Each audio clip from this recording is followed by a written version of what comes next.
পাক তো ওয়াদা করেছেন নবী সাল্লাল্লাহু আলাইহি ওয়াসাল্লামকে মেরাজের রাতে যে তোমার উম্মতের যে কোনো ব্যক্তি যদি শিরক না করে আমার সামনে হাজির হয় আমি তাকে মাফ করব। একটা হাদিসে কুদসির মধ্যে এটাও আছে, হে আদম সন্তান, তুমি যদি আসমান এবং জমিন সমপরিমাণ গুনাহ নিয়ে আমার সামনে দাঁড়াও কিন্তু আমার সাথে কাউকে শরীক করনি, তাহলে আমি আল্লাহ তোমার সামনে আসমান জমিন সমান ক্ষমা নিয়ে দাঁড়াবো।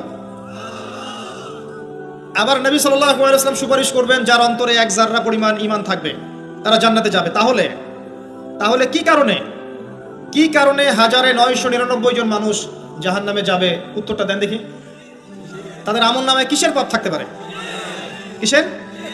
এটা বোঝার জন্য কি পিএইচডি করার দরকার আছে? এখন দেখেন, কিছু মানুষ আছে যারা বলছে যে ঈসা ইবনে মারিয়াম আল্লাহর সন্তান, নাউজুবিল্লাহ। এটা শিরক নয়? এবং তাদের সংখ্যা পৃথিবীতে 700-800 কোটির মতো, নাকি আরো কম বেশি হবে? যারা চলে গেছে, যারা আছে এবং যারা আসবে। কিছু মানুষ বলছে ওজায়ের আলাইহিস সালাম আল্লাহর সন্তান, নাউজুবিল্লাহ। এরা হচ্ছে জিউস যারা এখন প্যালেস্টাইন দখল করে আছে। আর এই কথা বলতে আমাদের বুকে ভয় থাকা উচিত নয় যে ওইটা আমাদের জমি, তাদের জমি নয়। ওখানকার ঘটনা হচ্ছে এমন, একটা উপমা দিয়ে বোঝানো যায়। মনে করেন আপনি আপনার ঘরে বসে আছেন, আপনার দরজায় একজন মেহমান এসেছে। মেহমান নক করছে, ঠক ঠক ঠক, ভাই আমাকে একটু হেল্প করেন, আমি খাইনি অনেক দিন, আমার কাপড় নাই, আমার খাবার নাই, আমার থাকার জায়গা নাই, একটু আশ্রয় দেন। আপনি মাশাআল্লাহ মুসলিম, দয়া পরবশ হয়ে দরজা খুলে দিলেন, তাকে ড্রয়িং রুমে বসালেন, সুন্দর করে খাওয়ালেন, কাপড় দিলেন, রেস্ট করার জায়গা দিলেন। এবার সে সেখানে থাকতে থাকতে পরিকল্পনা করলো যে আপনাকে আপনার বাসা থেকে বের করে দিবে। একদিন আপনাকে ঘাট ধরে আপনার বাসা থেকে বের করে দিল, দিয়ে দরজার ভিতর থেকে লাগিয়ে দিল। এখন দরজার বাইরে দাঁড়িয়ে আপনি নক করছেন, আমার ঘর আমাকে ফেরত দাও, আমার ঘর আমাকে ফেরত দাও। আর এই ব্যক্তি বলছে আপনি জঙ্গি, আপনি সন্ত্রাসী। এটা হচ্ছে সবচেয়ে সেরা উদাহরণ প্যালেস্টাইন এক্সাম্পলের। তো এরা বলছে ওজায়ের আলাইহিস সালাম আল্লাহর সন্তান। একটা কথা আমি বলি, হতাশ হবেন না।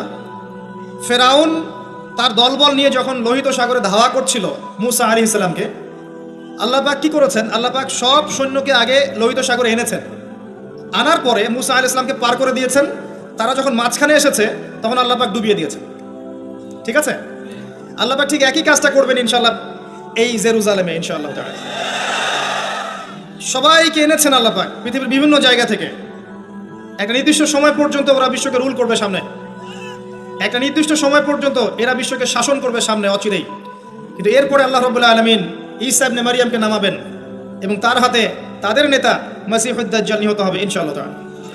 এবং পুরো কমিউনিটি একসাথে কলাপস করে যাবে, পৃথিবী থেকে তার নাম অস্তিত্ব মুছে যাবে ইনশাআল্লাহ তাআলা। আল্লাহ পাক ওই লোহিত সাগরের সুন্নাহ এখানে অ্যাপ্লাই করবেন ইনশাআল্লাহ।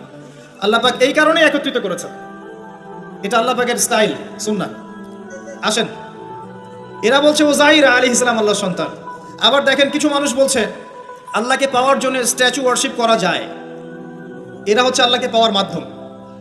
কিছু মানুষ বলছে কবরে সেজদা করা যায়, কবরে শায়িত ব্যক্তি আল্লাহর কাছে সুপারিশ করবে। কিছু মানুষ বলছে আল্লাহ ছাড়া অন্য কারোর কাছে দোয়া করা যায়, তিনি অনেক বুজুর্গ ব্যক্তি ছিলেন, আমার দোয়া পৌঁছে দিবেন আল্লাহ পর্যন্ত। কিছু মানুষ বলছে আল্লাহ ছাড়া অন্য কারো নামে নজর করা যায়, জবাই করা যায়, কসম করা যায়, ইত্যাদি ইত্যাদি। আর কিছু মানুষ আল্লাহর হালালকে হারাম করছে, আল্লাহর হারামকে হালাল করছে। কিছু মানুষ তাকদীরকে অস্বীকার করছে, ভাগ্যকে অস্বীকার করছে। কিছু মানুষ দুনিয়া নিয়ে এতই ব্যস্ত হয়ে আছে, দিনের জাররা পরিমাণ ফিকির নাই। আবার কিছু মানুষ এই উম্মতের মধ্যে দাবি করছে মুহাম্মদ সাল্লাল্লাহু আলাইহি ওয়াসাল্লাম শেষ নবী নন, আরো নবী আসতে পারে, এবং তারা প্রকাশ্যে মাহফিল করারও চেষ্টা করছে এখন বাংলাদেশে।